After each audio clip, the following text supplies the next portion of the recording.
A idućeg vikenda starta prvenstvo Hrvatske za rukometaše. Naša ekipa bila je na treningu sastava iz Dugog Rata, momčadi hrvatskog dragovoljca, evo što kažu čelni ljudi i pomoćni trener.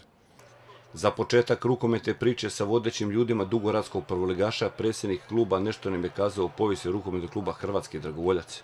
Dobra večer, pozdravljam sve gledatelje TV Jadrana i reći ću nekoliko riječi kao predsjednik kluba Hrvatski dragovoljac iz Dugog Rata o povijesti i tradiciji kluba i rukometa na ovom području koje pokriva bivša općina Omiš, odnosno Dugi Rat.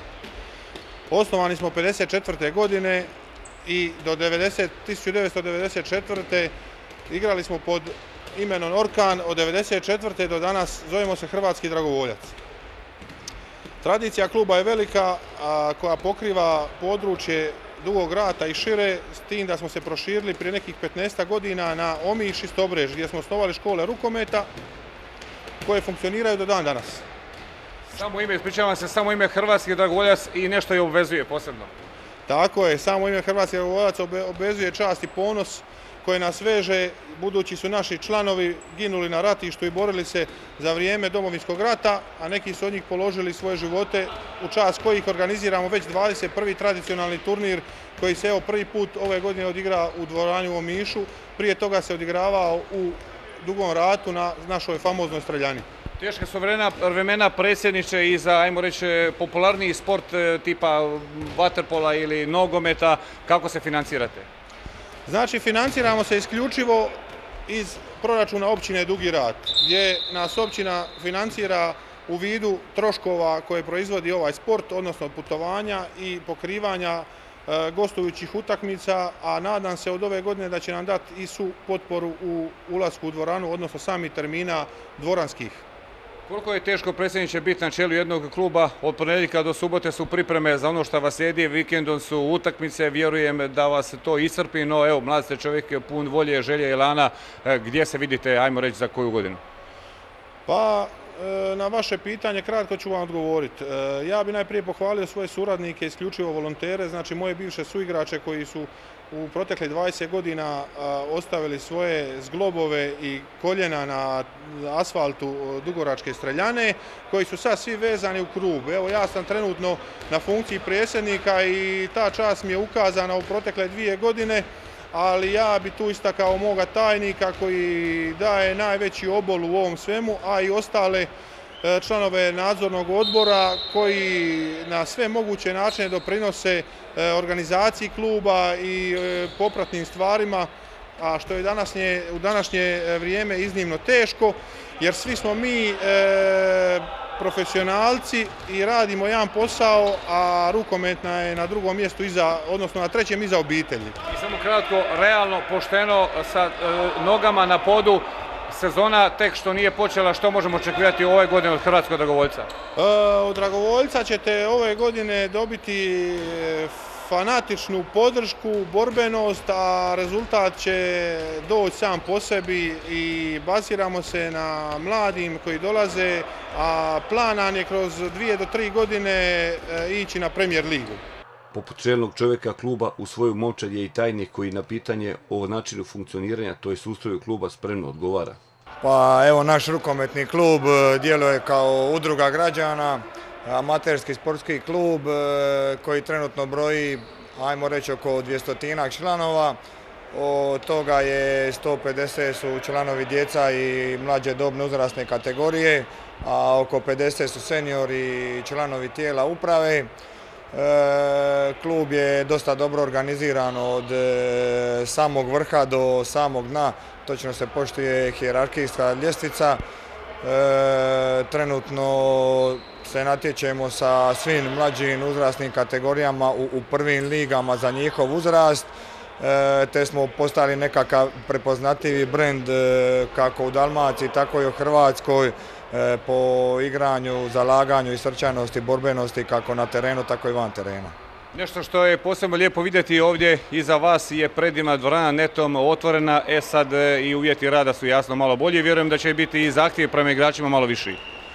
Pa jasno, ono što 99% klubova uzima zdravo za gotovo, to je krov nad glavom i nekakvi normalni uvjeti rada. To je za nas ostvarenje snova. Evo, igrači su tako reći u pozitivnom šoku kad dođu u ovako prekrasnu dvoranu na ovako dobru podlogu, krov nad glavom, bez obzira li vanka bura, kiša ili lijepo vrijeme. Tako da sigurno da ćemo tražiti malo veći angažman kako po kulturi ponašanja na terenu, tako i van terena, i u seniorskim i u mlađim uzrasnim kategorijama, i nadamo se da ova dvorana samo postrojek za puno bolje rezultate i puno bolji rad zasnovan na vlastitim snagama. Tajniče, evo, dijelom ste gotovo već odgovorili na moje iduće pitanje. Ajmo nešto o mlađim uzrasnim kategorijama, koliko ih ima, u koliko se kategorija natječu i gdje oni sve putuju? Pa da, mlađe uzrasne kategorije su pokrivene u svim godištima, znači od kadeta pa sve do mini rukometa, do onih najmlađih. Kadeti igraju jedinstvenu prvu hrvatsku ligu u kojoj se natječu 24 najbolja kluba u Hrvatskoj i tu očekujemo sa jednim dobrim radom i jedan dobar rezultat. Mlađi kadeti te dječaci se natječu u prvim ligama regije Jug, znači geografijski od Zadra do Dubrovnika. Tako da svaka kategorija trenira redovito. Imamo školu rukometa u Stobreću, imamo školu rukometa u Omišu i kao nekakvi temelj u Dugome Ratu. Tako da nadamo se i sa ovako malo boljim uvjetima i sa velikim brojem djece koji su u trenažnom procesu da ćemo kroz par godina dobiti jedne kvalitetne seniore koje će oslonac imati baš na vlastitoj djeci koja su prošli naš pogon. Trener prvog seniorskog sastava je nekadašnji igrač Krešo Glavica, no dok je on dorađivao finese uoči starta novog prvenstva, pred naš mikrofon je stao njegov pomoćnik koji nam je za početak ukratko predstavio momčad koja ove subote započinja prvoligaško natjecanje. U našem timu su uglavnom domaći momci, to je znači sve igrači koje proizvodi rukometni klub Hrvatski Dragovoljac, znači počevši od golmana do svih pozicija. Znači, izuzetno nam je drago se i pohvaliti time da su svi igrači domaći i da nemamo nikoga sa strane. Znači, svi su prošli domaću školu. Prosjek godina možda znate otprilike? Pa ovo je možda jedna od najmlađih ekipa u ligu. Najstariji igrač trenutno ima 23 godine, tako da je prosjek pa skoro ispod 20 godina. Većina igrača tek je možda odigrala sezonu dvije. Pa većina da, ipak imamo ove starije igrače, pod navodnike starije, zato što su odigrali više utakmica od ostalih. Oni su možda tu već odigrali 3-4 sezone prve lige, sezonu 2 tako da imaju dosta utakmica iza sebe i mogu se smatrati nositeljima igre. Vi ste u paketu došli zajedno sa prvim trenerom, prošle godine ste bili u ženskom rukometnom klubu tu u obližnjem Orkanu iz Dugog Rata, ako se ne varam, a pratili ste i nastupe Hrvatskog Dragovoljca u odnosu na prošlu sezonu. Što možemo očekivati ove godine? Pa ove sezone možemo za prvu ruku očekivati isto što i lani, znači da osiguramo ostanak u ligu, a onda sve poviše toga je uspjeh. U svakom slučaju ova sezona bi trebala biti priprema za sljedeću, gdje planiramo napraviti iskorak. O pojačanjima je teško govoriti, uvjetovani ste sa financijskom situacijom kao većina hrvatskih sportskih klubova.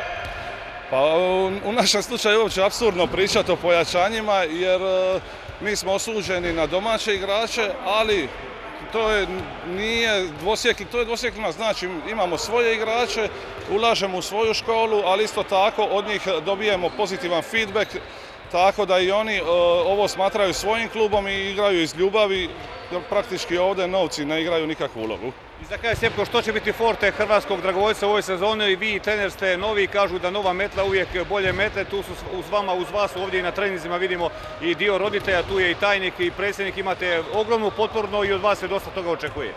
Pa dobro, mi ćemo se truditi dati najbolje od sebe, ali u svakom slučaju ovi mlađi momci kadeti kucaju na vrata prve ekipe i cilj je lagano uvoditi sve mlađe igrače i afirmirati ih tako da do godine imamo kompletiranu ekipu, da budemo duplirani ili po 3 igrača da budu na jednoj poziciji.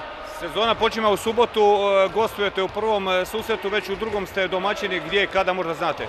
Pa gostujemo i drugo kolo u Karlovcu, a onda treće kolo se nadamo domaćinstvu, ovdje prvi put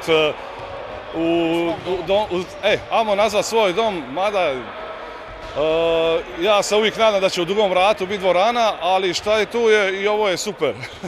Ako smo dobro razumjeli naše sugovornike pred dugoradskim rukometašima i zahtjevima sezone u kojoj će se momčad stabilizirati te hvatati zalet za sezonu 2017. i 2018. u kojoj se očekuje korak više i dalje. Volje, entuzijazma, snage vodećim ljudima kluba ne nedostaje, na potezu su mladi, talentirani igrači, sretno dugoradski hrvatski dragovoljci.